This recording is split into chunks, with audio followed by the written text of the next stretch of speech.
Hello అండి, welcome to Saritha's vlogs. ఇక్కడ నేను స్వీట్ కార్న్ వడలు చూపించబోతున్నాను. చాలా అంటే చాలా టేస్టీగా ఉంటాయి, మీకు చాలా నచ్చుతాయి కూడా. ఒకసారి మీరు ట్రై చేయండి. ఇక్కడ స్వీట్ కార్న్ పెట్టాను కదా, అంటే స్వీట్గా ఉంటుందని మీకు ఐడియా ఉంటుంది. పిల్లలైతే సాస్తో చాలా బాగా ఎంజాయ్ చేస్తారు. ఈ కార్న్స్ విడిగా తినని వాళ్ళు కూడా ఈ వడలు హ్యాపీగా ఎంజాయ్ చేస్తూ తింటారు. ఇక్కడ నేను 2 స్వీట్ కార్న్స్ తీసుకుని ఇలా ఒలిచి పెట్టుకున్నాను. దాన్ని ఒకసారి ఇలా వాష్ చేసి చిల్లుల బొట్టలో వేసి వాటర్ డ్రైన్ అయిపోయే వరకు ఉండిచ్చి ఇలా మిక్సింగ్ జార్లోకి వేసుకున్నాను. ఇక్కడ మనం ఒక్క చుక్క వాటర్ కూడా యాడ్ చేయం. ఈ కంప్లీట్ రెసిపీలో వాటర్ లేకుండానే ఇలా కోర్స్గా బ్లెండ్ చేసుకోవాలి. ఒక మిక్సింగ్ బౌల్ తీసుకుని దాంట్లో ఈ జార్లో మనం కోర్స్గా బ్లెండ్ చేసుకున్నాం కదా స్వీట్ కార్న్, ఇది వేసుకుని మిగిలిన ఇంగ్రీడియంట్స్ యాడ్ చేసుకుందాం. 1 కప్ కార్న్ఫ్లోర్ యాడ్ చేస్తున్నాను. మీకు కనుక కార్న్ఫ్లోర్ లేకపోతే దీని బదులు శనగపిండి కూడా యూస్ చేసుకోవచ్చు. తర్వాత బియ్యపిండి 1 కప్పు. బియ్యపిండి మనకి క్రిస్పీనెస్ని ఇస్తుంది కాబట్టి 1 కప్పు బియ్యపిండి యాడ్ చేసుకుందాం. నెక్స్ట్ 4 పచ్చిమిర్చి తరుగు, ఒక చిన్న 2 ఇంచెస్ అల్లం ముక్కని ఇలా గ్రేట్ చేసుకుని వేసుకున్నాను. ఒక ఆనియన్ని సన్నగా కోసుకుని వేసుకోవాలి. ఆనియన్ మీకు తినేదాన్ని బట్టి వేసుకోవచ్చు. ఒక గుప్పెడు కొత్తిమీర తరుగు. మీరు ఇక్కడ క్యారెట్ కూడా యాడ్ చేసుకోవచ్చు తురుముకుని, అది ఆప్షనల్. 1 స్పూన్ జీలకర్ర, రుచికి సరిపడా ఉప్పు, కొంచెం స్పైసీనెస్ కోసం ఒక 1/2 స్పూన్ కారం వేసుకోండి. ఇలా మొత్తం అన్ని ఇంగ్రీడియంట్స్ని ఇలా మిక్స్ చేసుకోవాలి.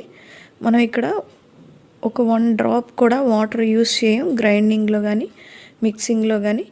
ఇలా మనం వేసుకున్న ఇంగ్రీడియంట్స్ అన్నీ దీనికి సరిపోతాయి, ఈ 2 కార్న్స్కి సరిపోతాయి. మీకు కనుక ఇంకొంచెం లూజ్ ఉంది అనుకుంటే కొంచెం బియ్యపిండి యాడ్ చేసుకోండి, అప్పుడు కరెక్ట్ కన్సిస్టెన్సీ వస్తుంది. ఇక్కడ చూడండి, నేను చూపిస్తున్నాను. మనకి వడలు ఎలా అయితే వేసుకుంటామో సేమ్ అలాగే ఉంటుంది పిండి. చక్కగా ఒక 15 మినిట్స్లో మనకు అంతా రెడీ అయిపోతాయి. నేను ఇక్కడ గారెలాగా వేసుకుంటున్నాను, మా పిల్లలు క్రిస్పీగా తింటారు, అందుకోసం నేను ఇలా వేస్తున్నాను. వడలాగా కూడా కొంచెం 1 ఇంచ్ మందంతో కూడా మీరు వేసుకోవచ్చు. మనకి శనగపప్పు వడలు ఉంటాయి కదా, అలా కూడా వేసుకోవచ్చు.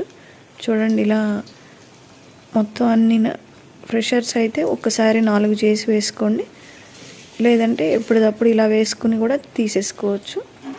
కొంచెం గోల్డెన్ బ్రౌన్ వస్తే మనం ఇలా ఫ్లిప్ చేసుకుని సెకండ్ సైడ్ కూడా కలర్ వచ్చినాక మనం తీసేసుకోవచ్చు. ఇదంతా మనం మీడియం ఫ్లేమ్లోనే కాల్చుకోవాలి. లోపల సాఫ్ట్గా బయట క్రిస్పీగా చాలా టేస్టీగా ఉంటాయి. ఒకసారి ట్రై చేసి మీకు కామెంట్స్లో మీకు ఎలా వచ్చినాయో నాకు చెప్పండి. అండ్ నా వీడియో కనుక మీకు నచ్చినట్లయితే తప్పకుండా లైక్ చేయండి.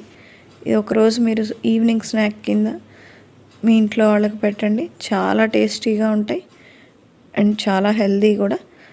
బయట ఏమన్నా కొనుక్కొచ్చుకునే బదులు ఈజీగా 15 మినిట్స్లో మనకు మొత్తం అయిపోతుంది. ముందు ఆయిల్ పెట్టుకుని తర్వాత ఇవి ప్రిపేర్ చేసుకునేటట్టయితే క్విక్గా చేసేసుకోవచ్చు. నా వీడియో మీకు నచ్చింది కదా, నచ్చినట్లయితే తప్పకుండా లైక్ చేసి షేర్ చేయండి. మరిన్ని వీడియోస్ కోసం నా ఛానల్ని సబ్స్క్రైబ్ చేసుకోండి. Thanks for watching my video.